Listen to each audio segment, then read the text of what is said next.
This is a story of a man who committed unspeakable atrocities against humanity.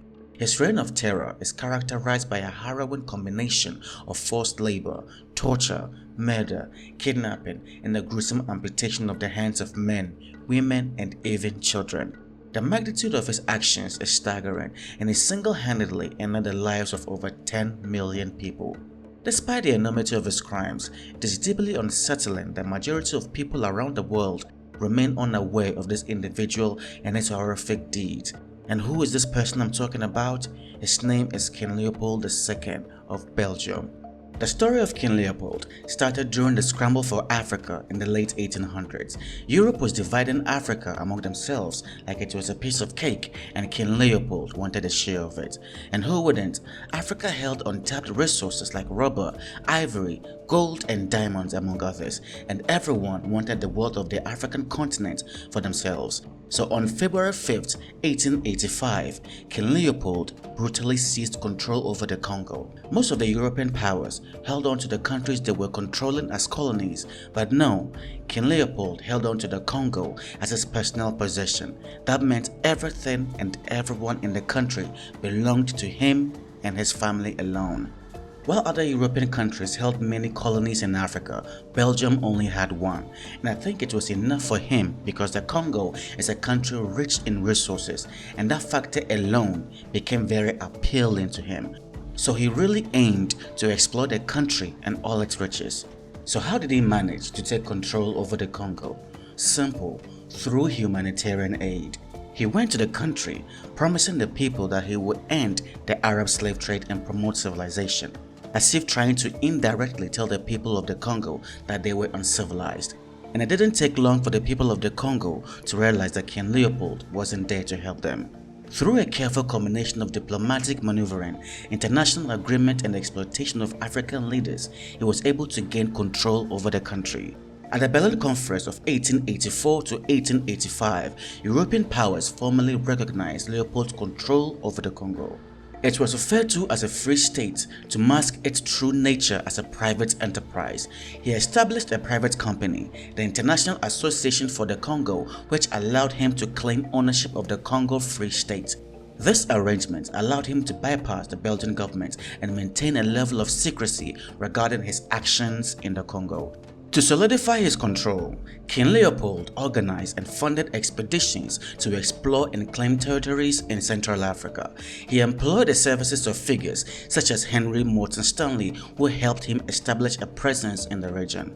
Once he gained control, Leopold and his agents implemented a brutal system of forced labor.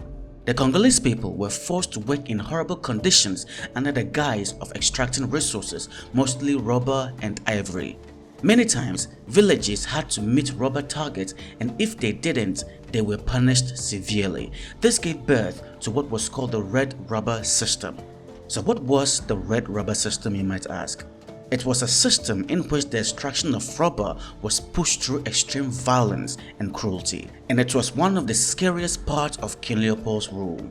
Congolese workers were often sent deep into the jungle to extract rubber saps from vines, and in this system, the local population was forced to meet rubber collection quotas, which were often set really high and impossible to achieve. Failure to meet these quotas resulted in severe and brutal punishments. If a village did not meet its quota, hostages were taken, and hands, sometimes entire limbs, were amputated as a form of punishment. The amputations were carried out with the intention of instilling terror in the Congolese population. The gruesome and public nature of these punishments was meant to serve as a deterrent, ensuring that others would not dare fall short of their assigned quotas. The psychological impact on the population was profound, as the fear of mutilation hung over every laborer. How inhumane can one person be to do that to a fellow human being?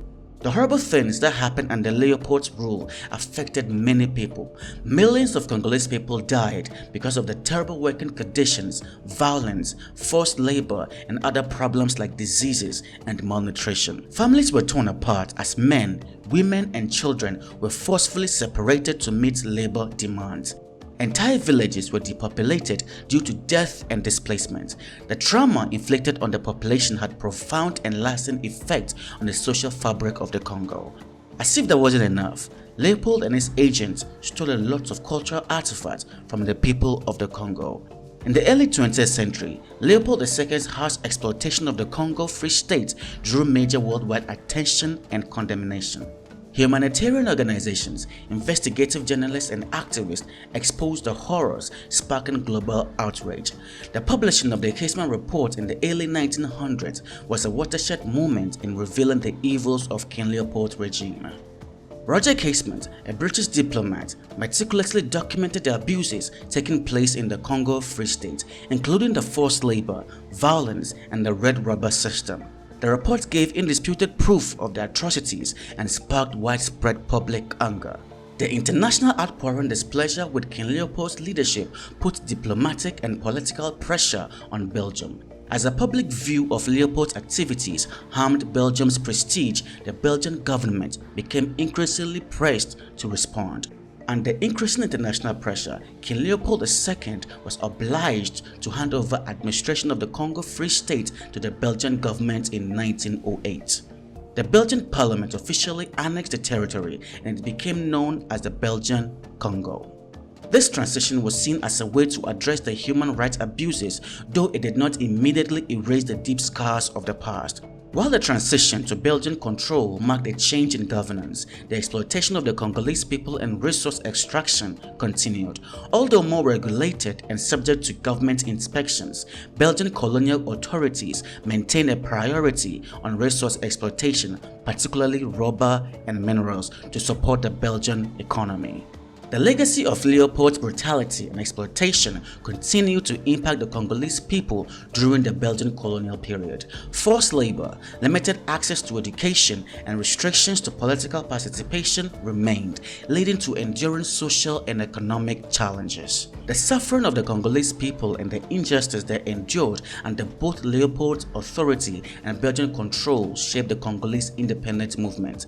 The fight for self-determination and the end of colonial control culminated in independence in 1960. The legacy of Leopold's control in the Congo is still being studied, debated, and reflected on. The Congolese people have sought recognition, justice, and restitution for their suffering during this time. And what has Belgium done about it? Nothing. They haven't returned the stolen artifacts, or have they tried to make reparations for the past? Perhaps there are those who argue that the Congolese people should look forward and focus on the future. To those who hold this view, I have a question for you. If it were your grandparents who endured the same hardship as the Congolese, would you easily move beyond such a traumatic legacy? Thank you for watching and see you in the next video.